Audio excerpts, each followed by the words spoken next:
chamar justos, mas pecadores ao arrependimento. Não foi Jesus que disse isso? Então, eu posso dizer que este homem está usando um documento estranho, não se parece em nada com a Bíblia. Ele diz, o problema da igreja é que ela tem uma teologia centrada em Deus, e já faz séculos, quando ela precisa ter uma teologia centrada no homem. Nós não somos maus, nós somos simplesmente mal informados acerca de quão bom nós somos.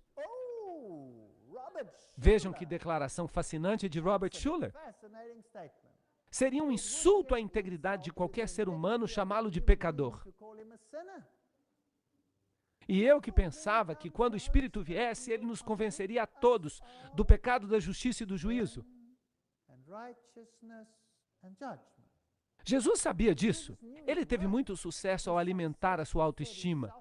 Ele sofreu na cruz para santificar a própria autoestima. E ele carregou a cruz para santificar a nossa autoestima. A cruz há de santificar a viagem do eu. Isso não é patético? Este homem não é cristão. Ele é um maçom. Agora, lembrem-se que quando eu digo maçom, eu quero dizer um alto maçom. Porque os graus mais baixos da maçonaria não sabem nada disso. Então eu estou falando do alto maçom. Schuller ampliou esse pensamento no dia 8 de dezembro de 1980, no show do Phil Donahue. O Schuller disse, Jesus tinha um ego. E por isso ele disse, se eu for levantado, eu atrairei todos a mim mesmo. Vejam que Jesus estava numa viagem do ego. Isso é revoltante. Agora, veja uma pergunta que fizeram a Schuller. Como é que a cruz pode, como você escreve, santificar a viagem do ego e tornar-nos orgulhosos à luz de passagens que dizem eu abomino o orgulho e a arrogância, Provérbios 8:13. O orgulho antecede a destruição, Provérbios 16:18. O Senhor abomina todos os orgulhosos, Provérbios 16:5. Não sede orgulhosos, Romanos 12:16. O amor não se ufana, não se ensoberbece, 1 Coríntios 13:4. De fato, Paulo advertiu a Timóteo que nos últimos dias os homens se tornariam amantes de si mesmos, 2 Timóteo 3:2. Essa pergunta é uma boa pergunta, eu já gosto desta pergunta. Por que nós deveríamos fazer qualquer coisa para encorajar as pessoas a se tornarem amantes de si mesmas? Se Paulo de fato advertiu as outras pessoas que haveria um estado de impiedade nos últimos dias. E Schuller responde, eu espero que você não pregue isso, porque você poderia fazer muito mal a muitas pessoas lindas. Se você pregar esse texto, homem, eu espero que você dê o tipo de interpretação a ele que eu dou. Do contrário, você vai afastar as pessoas. E essas pessoas vão ficar iradas contra você. E elas vão rejeitar a Bíblia. Elas vão se afastar de você e elas vão ligar a música rock e a Madonna. Só porque isso está na Bíblia não significa que você deveria pregar. É muito difícil pregar sobre estes textos e não parecer que você não tem humildade. Percebem como essas pessoas viram tudo de cabeça para baixo? Então Robert Schuller escreveu no USA Today em 1989. O que me separa dos fundamentalistas é que eles estão tentando converter todo mundo, fazendo com que as pessoas creiam no que eles creem.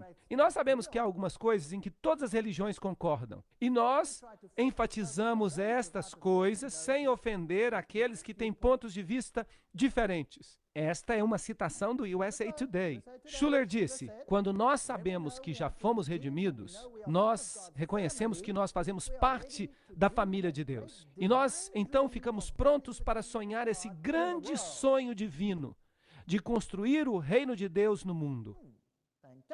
Então, obrigado, espada e trombeta. Agora, o reino de Deus, eu pensava que não era deste mundo.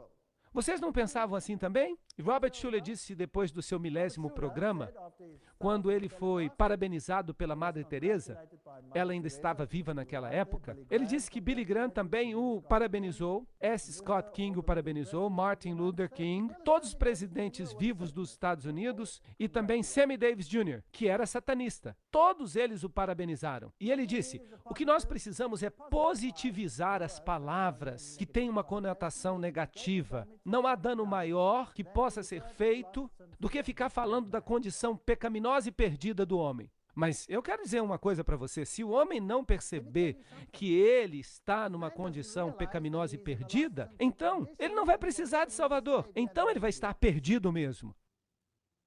Eu acho que nada que foi feito em nome de Cristo e sob o emblema do cristianismo provou ser mais destrutivo para a personalidade humana e, portanto, mais contraprodutivo para o evangelismo do que essa estratégia pouco cristã, rude e cruel de tentar tornar as pessoas cientes de sua condição pecaminosa e perdida. Isso é revoltante.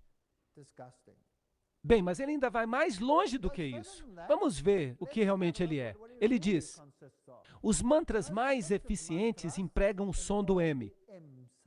Você percebe isso quando você repete as palavras I am, que em inglês significa eu sou, eu sou, eu sou. A meditação transcendental não é uma religião, nem é necessariamente anticristã. Uau! Você pode então cantar I am. O que você acha disso? Você está de fato dizendo eu sou Deus. Certamente você não está dizendo isso, Sr. Schuller. Está? Os metodistas, os anglicanos, todos eles se reúnem e começam a crer na vida após a morte. Bem, no livro Autoestima, a Nova Reforma, Robert Schuller escreve, nascer de novo significa que nós precisamos ser transformados de uma autoimagem negativa para uma autoimagem positiva, da inferioridade para a autoestima, do temor para o amor, da dúvida para a confiança. E nós podemos orar. Percebam o que o Sr. Schuller está dizendo. Sr. Schuller, lamento, nosso Pai que está no céu, honorável seja o nosso nome. O que Robert Schuller está dizendo? Ele está dizendo que ele é Deus. Essa teologia é bíblica ou demoníaca? Vocês, por favor, me digam. Vocês escolham. É demoníaca. E quem é que aprova essa teologia? Quem gosta dessa teologia? E no livro Descubra Suas Possibilidades, Robert Schuller fala que quem aprova essas orientações positivas e de inspiração? O Dr. Billy Graham diz que o Dr. Schuller tem um ministério fantástico. Vocês sabem, pássaros da mesma pena voam juntos.